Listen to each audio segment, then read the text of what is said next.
Alright, I know what love the nonsense scazo, ayo simple.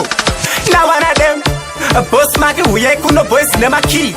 Now pranga over one divigira banka. Iwe ngoma zacho wona zato tanga. Now one of them say me I said nyota ndino inzwa pandino bemambanje dzinenge dzisina mixi. Nyota inondidambura pandino rova brongo chero wanika baro ndati nyota inondidambura pandino bemambanje dzinenge dzisina mixi. Nyota inondibvarura pandino rova brongo chero wanika baro. Nyota yandinonzwa ndaswera kumunda bhozi rangu ndakabata badza. Nyota yakadambura stana zuva riyara akarambwa napokelo.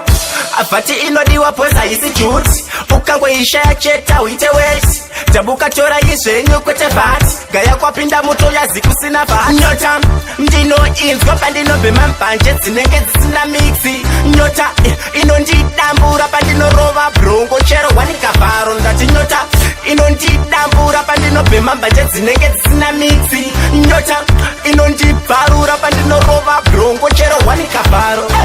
Mazondo makuru nematumbu mazai akabwiliswa nebhinzi mandire nenzungu dzine sauti mbambaira mufarinya matumbe ngomara ndinaro simbu nhasi ndere nyota hadzi nemafanzi sikezota vakuzwa nyota zvimwe zvese bhobha tingoma dziri kushota ndosaka ndatonyora ngoma racho ndine nyota boss maki huyai kuno boys nemakey napwanga wabva wandivigira banka iwe ngoma dzacho hona dzatotanga now one of them semi I said nyota ndinoinzwa pandinobhema mbanje dzinenge dzisina mixi. Nyota inondidambura pandinorova brongo chero wanika vharo ndati nyota inondidambura pandinobhema mbanje dzinenge dzisina mixi. Nyota inondibvarura pandinorova brongo chero wanika vharo.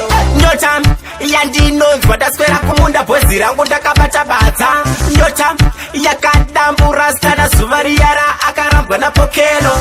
Avhati inodiwa bhozi haisi juti ukangoishaya cheta uite weti tabuka tora izvenyu kwete vhati gaya kwapinda muto yazi kusina vhati. Nyota ndinoinzwa pandinobhema mbanje dzinenge dzisina mixi. Nyota inondidambura pandinorova brongo chero wanika vharo ndati nyota inondidambura pandinobhema mbanje dzinenge dzisina mixi. Nyota inondibvarura pandinorova brongo chero wanika vharo. Mazondo makuru nematumbu mazai akabwiliswa nebhinzi mandire nenzungu dzine sauti mbambaira mufarinya matumbe ngomara ndinaro simbu nhasi ndere nyota hadzi nemafanzi sikezota vakuzwa nyota zvimwe zvese bhobha tingoma dziri kushota ndosaka ndatonyora ngoma